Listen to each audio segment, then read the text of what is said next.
afternoon. How many of you have children?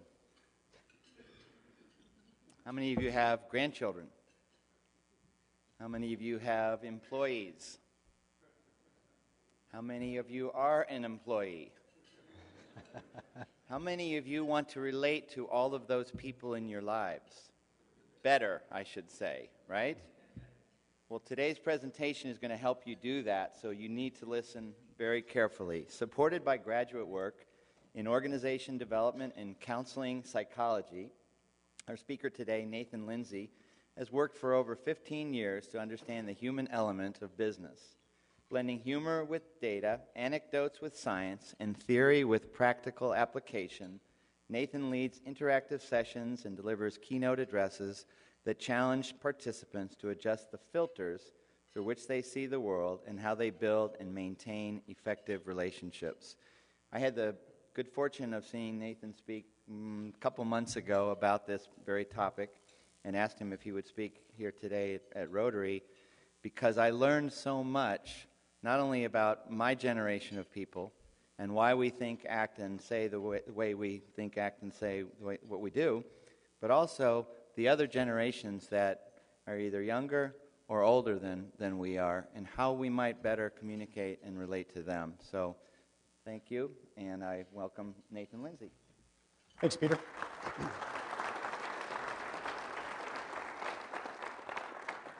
Of the introductions that I've had done, I think that's my favorite so far, so thank you very much, Peter.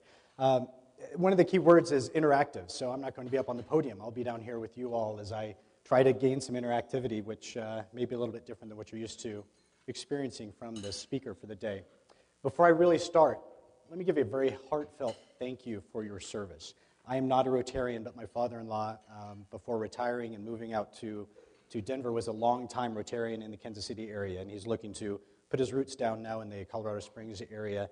And through him, I understand some of what you do. So thank you for your service and how you impact the world around you. My challenge for today is to take 4 hours of content that is my normal workshop on the topic and squeeze it into about 20 minutes and allow time for Q&A. Go, all right? So we'll get things started with just a little bit of a perspective. I'll put a quote on the screen. Take a moment when you see it, and I'm curious to know when you think this was said. So my son is only interested in food and beer. He needs to learn to do what he is told. He needs to become a man. When was this said? Last night? Good. When else?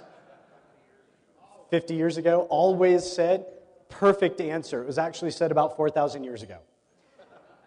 This is taken from a stone tablet in a letter carved, notice they didn't write, in a letter carved by a man named Imdi. And Imdi is our earliest, I say our as if I'm an archaeologist, Imdi is our earliest identified merchant from the ancient Near East about 4,000 years ago. And yet his quote still fits for today about how we think in terms of younger generations. It could have been said last night. My favorite response back is the person that says, my dad said that this morning, right?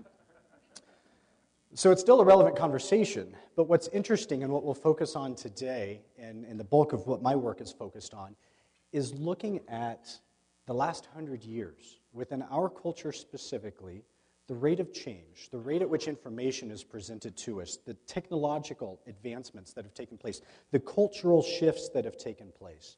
How do those impact the dynamic of this particular conversation around how we interact with the generations that we interact with on a daily basis? In the course of my work, just a little bit of distinction here, the course of my work, most of my work with organizations is on that first bullet, which is the transitions piece, because sooner or later, the younger generation will take it from the older generation. Usually what happens is the younger generation tries to take it by force far earlier than they're ready to, and the older generation hangs on to it far longer than they should. My work is helping bridge that gap to figure out how do we make that transition occur in a way that preserves the integrity and the quality of the culture of the organization. What we are looking at today is the second bullet point, which is primarily around the totems. What are those historical and societal influences that shaped how each generation looks at leadership, communication, work-life balance, the important stuff in life, if you will, and how we integrate that into our work. So that'll be the bulk of our conversation here today. Just know that when I look at that 4-hour piece and I have to shrink it down, that top part is the part that comes out. So to get it started then with an analogy, think of a place you'd like to visit, but if push come to shove, no chance in the world you'd want to live there. The first person that has the one that comes to mind, tell me, what's the... Yes. Russia. Primary factor for why you would not want to live there. Putin. Okay. Tell me more. What about Putin specifically?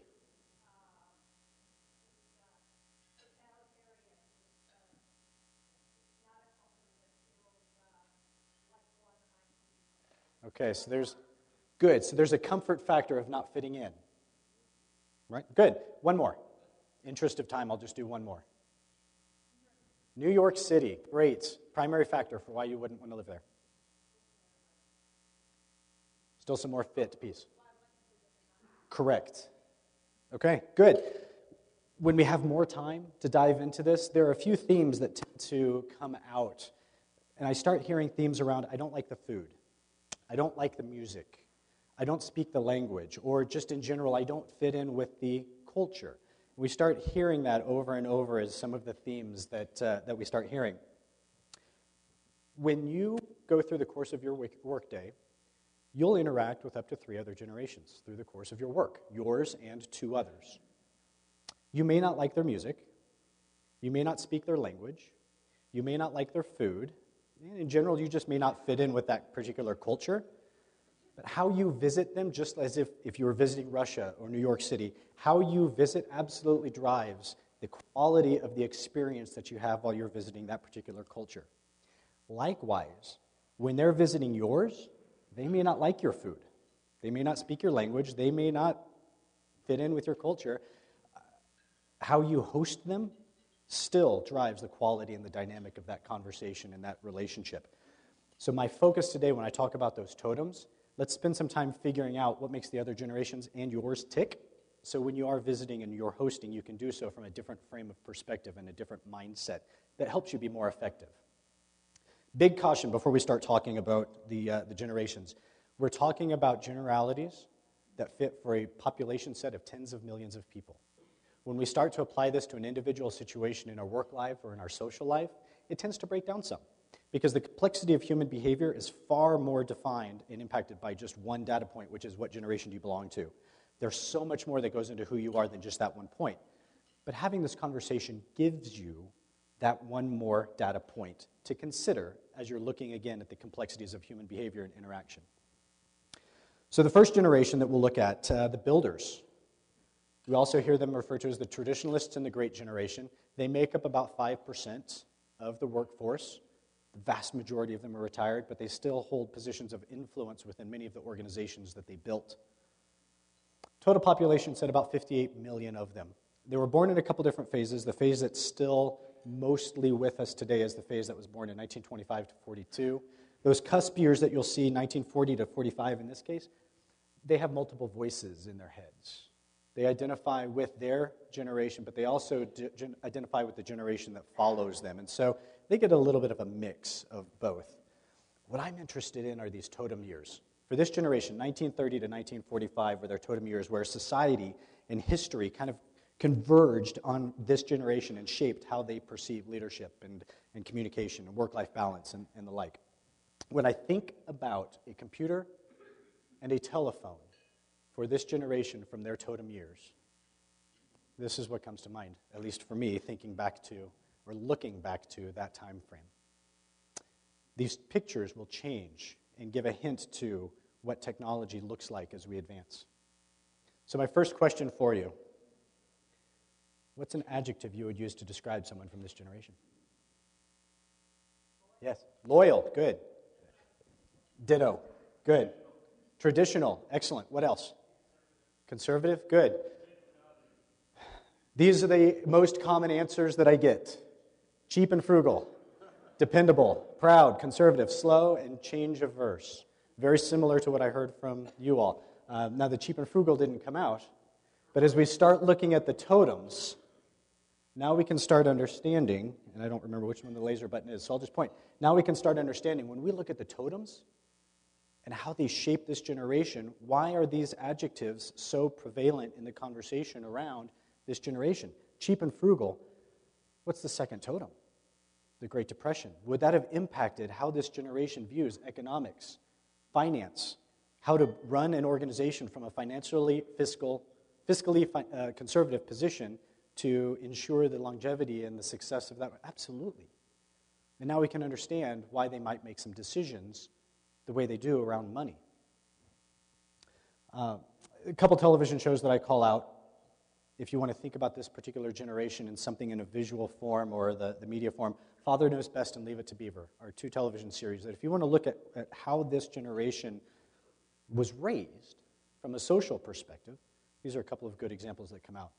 You can't see them on the bottom, but their theme was live to work. This generation absolutely lived to work, not because of their own intrinsic need, but because they believed, I will work for 40 hours, 50 hours, 60 hours on the factory line to give my family a better life, to help them be in a better position when it's their turn to come in.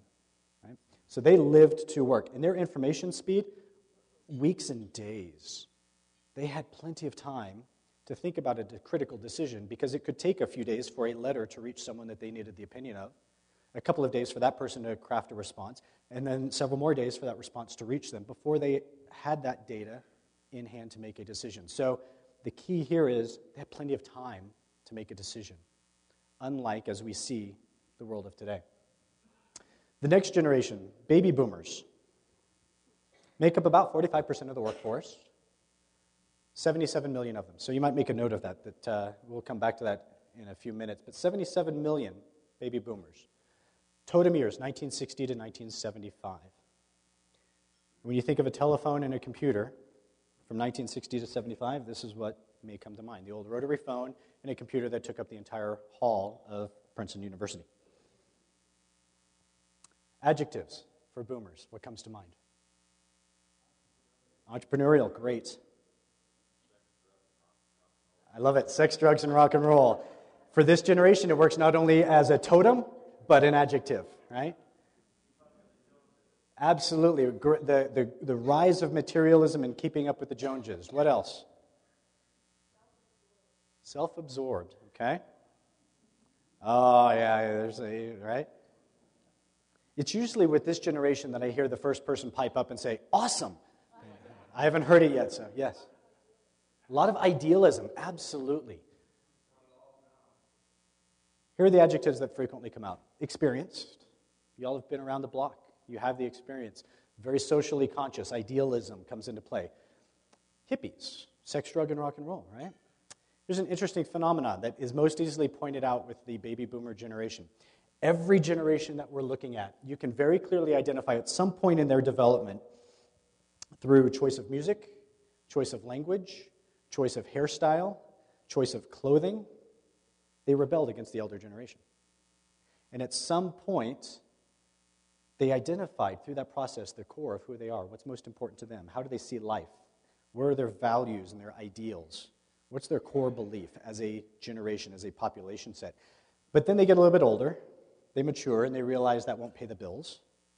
And they start adopting forms of language, music, clothing, and hairstyle that are more in line with what the elder generation expects. So in the 1960s and 70s, we have the hippies, when the boomers are in their phase of figuring out who they are and they're rebelling. Yet in the 80s, we very clearly see that transition off of the hippies, and we have a new word for them. What do we call them in the 80s? Yuppies in the 80s, right? Which is the materialism piece that came out just a moment ago. So we see the transition from the hippies to the yuppies. We forget this. When it's our generation that's going through that phase, we forget that, when we've gone through the phase and the next generation is going through their rebellious phase, we forget that we went through that too. And there's so much similarity between the boomers and the millennials that the millennials who are in that phase right now have a term that we call them. What's the word? Hipsters. So the hippies of the 60s have kids, and now they're in that position, and they are the hipsters. They're more in alignment with the boomers and the millennials that we may get to, but just note, millennials are in that phase right now. And everything that was said about the hippies, there's a variation of it that's being said about the millennials by the people who it was said about. Notice as well change resistant then as an additional piece. Their totems from 60 to 75 in terms of what was happening socially and culturally from 1960 to 75 that would have shaped them. The prove it piece comes into play very clearly because of Watergate and other political changes that occurred, not because of what they were, but what they represented. So much of the change at a leadership level, not only within government, but also within business, broke the social contract of the time. The social contracts that were written, as we might have talked about had we had more time, the social contracts that were crafted with the builders were broken in the 60s and 70s. So this led to a wide group of people in our population set that say, in God we trust, everyone else show me the data. So prove it to me. You see that a lot with this generation. The television show that I would call out to articulate or to show what they grew up with socially was the Brady Bunch. I didn't talk a moment ago, there was a big controversy with Leave It to Beaver. It was almost canceled, almost taken off of the air. This is your Jeopardy trivia, by the way, so if you ever win some money because you know this odd trivia fact, it comes back to me, 25%. It was almost canceled because they wanted to show a toilet. Not in use, they just wanted to show a toilet. They wanted to pan by the bathroom and show a toilet on broadcast television. And the show was almost canceled. Brady Bunch had a similar event. They didn't want to show the toilet, they wanted to show mom and dad sharing the same bed when they were talking at the end of the night or in an episode of debriefing at the end of the day. They wanted to show them in the same bed. Almost got the show canceled. Very different social setting that they were in. Their theme shifts a bit from the builder theme. They shift from I work to live, they shift from I live to work to I work to live.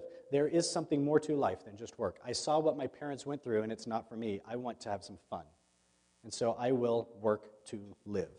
Their speed of information starts to increase then from a perspective of weeks and days now to days and minutes, days and hours, with the live broadcasts of the moon landings and live broadcast of images from Vietnam. There we go. All right, Gen X, the lost generation. This is where we'll spend the bulk of our remaining time is talking about Gen X and millennials, not because the elder two generations don't matter, but because the bulk of the questions that I get from this workshop tend to deal with Gen X and millennials. We make up about, I am one, you'll hear that pronoun now. We make up about 40% of the workforce.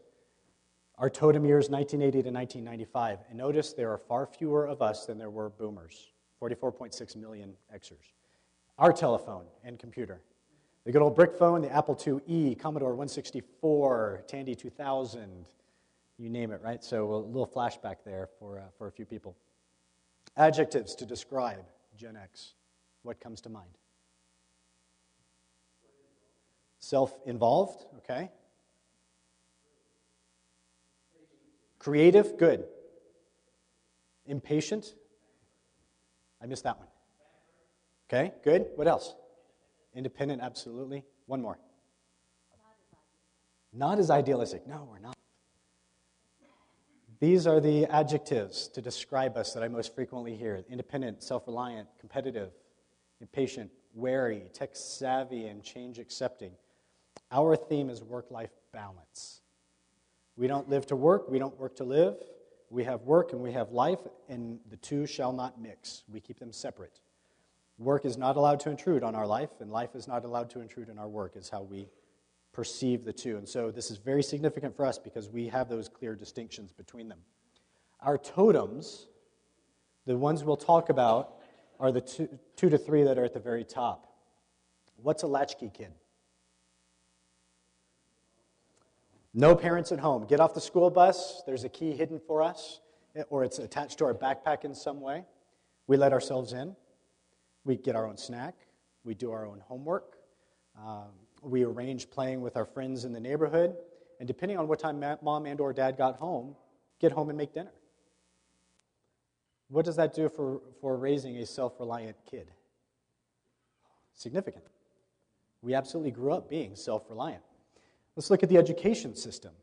Interesting connection between the education system and how we were raised with our parents. Most Xers grew up in an education system where this is what we heard every day. Here's your work. Do this at your desk. If I find that you're talking about the work with your neighbors, right, or you're working with those around you, I'll consider that cheating. Here's your homework. Take it home. I expect you to do your work on your own. If I find that you've been working with your friends or I suspect collaboration, I consider that cheating. So from an education system, we are raised to do our own work and not collaborate with others. Competition side, we got to play dodgeball. Can't play dodgeball too much anymore, right? But we got to play dodgeball. And when it came to organized sports, did everybody get to play? Did everybody even get to be on the team? No, we all had to go through tryouts. And just because you went through the tryout and you made the team, did that mean you got to play? No. You had to be good enough to get on the floor. Just because you were on the team didn't mean you were good enough to play. Oh, and did you automatically get a ribbon or medal for showing up? No, you had to earn it. How? By beating the other team. So very competitive in how we were able to and allowed to play organized sports. A couple television shows to call out from a cultural perspective. We grew up with The Cosby Show. So a very interesting twist here. Who had the power in the family on The Cosby Show? The mom, Claire, right? So not only did Claire have the power in the household, she was just as educated as Bill, as the attorney, with Bill, the husband, being the baby doctor. Right? But you get home, even though he's a doctor, she had the power. And so most of the episodes dealt with him trying to figure out, how do I really get along here, right, when I don't have any power or any authority in the household? And on a social level, Friends really resonated with our generation. Our speed of information, minutes. Live data constantly streaming at us. So now our speed at which we have to make decisions because we have available data to us, much, much faster than in the previous two generations. Final generation then that we'll look at, the millennials, Generation Y or Echo Boomers. They make up about 10% of the workforce, and they're age 31 and younger-ish. Total population, 77 million. What stands out with that number? Exact same size as the boomers. So not only did we go from hippies to hipsters, but we went from 77 million to 77 million. A lot of similarities between the two, and they just keep coming. If you want some prognostication, I don't make any predictions, but pay very close attention. When you have 77 million people, then 44.6 million people, and then 77 million people, somebody is getting squeezed. So from a voting block perspective and an economic perspective, pay close attention to those numbers. They may pop up some in shaping the world to come. Totem years for the millennials, 2000 to now. So we can think of some current events that are also shaping how they perceive the world around them. And this is their telephone and computer. So when you see that, often the word I get back is integration. And that tends to be the key word for millennials, is the idea of integration. Adjectives to describe millennials. 24/7, always on, right? And when we say always on, what's always on? Everything, right?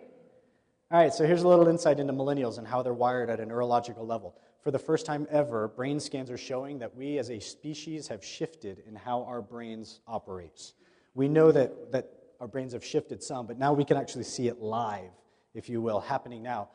When you see a millennial plugged in, reading data off their computer screen, listening to a music feed from Pandora, paying attention to their Twitter feed, and they've got multiple pieces of information coming at them simultaneously, millennials are actually hardwired to absorb and retain and store information hitting them from simultaneous streams altogether. The kicker to that is when you then say, okay, so multitask. I want you to do something important with diligence and high quality of work while all of this is hitting you. They can't do it any better than the rest of us, which means they can't. But the misnomer is because they have all this information coming at them, they can multitask. And multitasking is different than taking in the information and storing it. They can store it. So when you're in a presentation and you see a millennial that's working like this with their thumbs and they're texting or they're paying attention to something, they can still hear you and they can still process your information. They're still paying attention and connected in, but they're hardwired now to be able to process all of that simultaneously. So it's not a sign of rudeness, which often comes out as a entitled and impatient and low commitment. It's not a sign of rudeness, it's just they simply can. And we can't. And it's hard for us to understand that they can and we can't when it comes to that. Other adjectives, collaborative, impatient, low commitment, quick learners, tech DNA. They seek change and they are transient. We'll talk about those in a little bit. Pay attention to the same things that we did for the Xers, because there are some important distinctions. What's a helicopter parent? Always flying around. I heard something else over here. Rescues the kid, absolutely. There to hover, don't let Johnny fall, right? It's not uncommon for parents now to call somebody up, and here's the conversation. John, hi, this is Mr. Smith. You're Johnny's boss, right? Look, Johnny had his annual review last week. We need to talk about his numbers because I don't think that you rated him fairly. You say no. Those are anecdotal stories. I was working with a client running about 250 people through the 1-hour version of this, and I had a young lady sitting at a table right here. Started to slide under the table. I, of course, as a very sensitive facilitator, ma'am, why are you sliding under the table, right? I have to call her out. Come to find out, her mom did that to her the year before. Later on that day, another group of people, I had an older woman do the exact same, slide under the table with a red face. And so ma'am, why are you sliding under the table? I did that to my daughter last month.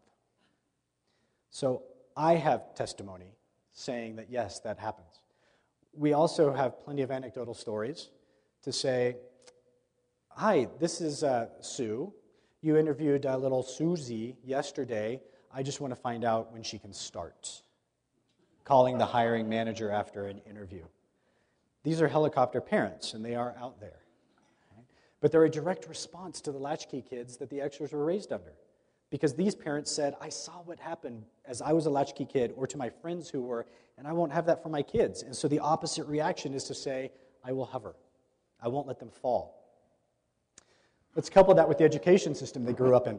Gen X got to the workforce, and a wonderful thing happened. Work looked at us and said, you guys can do so much. We can load your plate up and you won't complain. You just work. That's fantastic. But when we get you in a room together and ask you to collaborate on a project, y'all don't play so nicely together.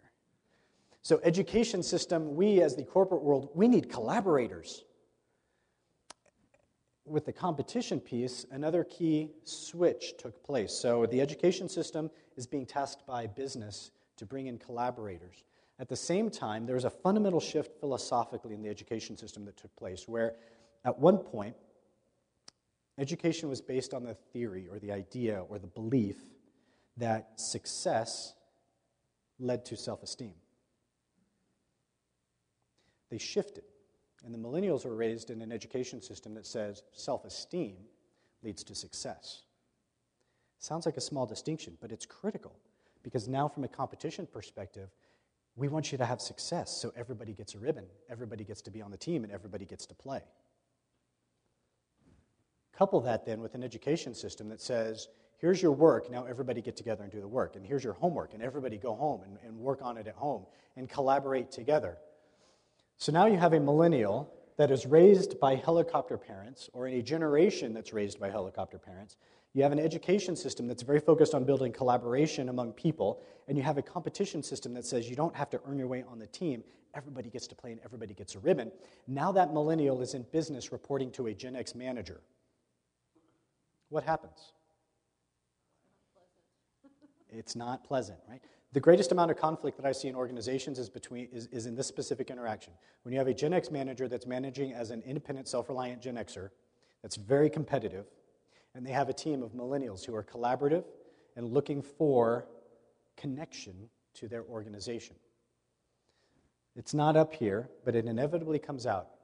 Integration and connection are critical for millennials. Integration, not only because of technology being integrated, but also from a work-life perspective. Xers, work-life balance. Millennials, work-life integration. A millennial will sleep with their iPhone on the pillow next to them, ready to answer a text at 2 in the morning. And they will do so knowing that when they get to work, they're allowed to monitor their social connections at work and integrate the two.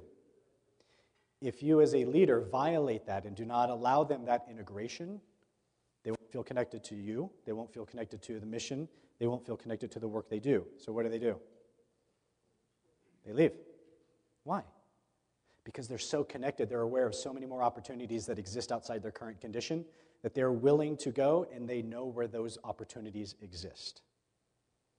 You as leaders absolutely can influence that for millennials because you as leaders have control over the culture and the environment that they work in and can create one and influence one that fosters a feeling of connection to mission, to purpose, to the people they work with, to the people they work for, to the people that they serve.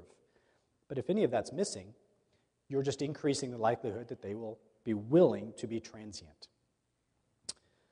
So that's the content for today. You have my contact information up there. If you want to write it down so we can collaborate or check in at some point, feel free to write it down.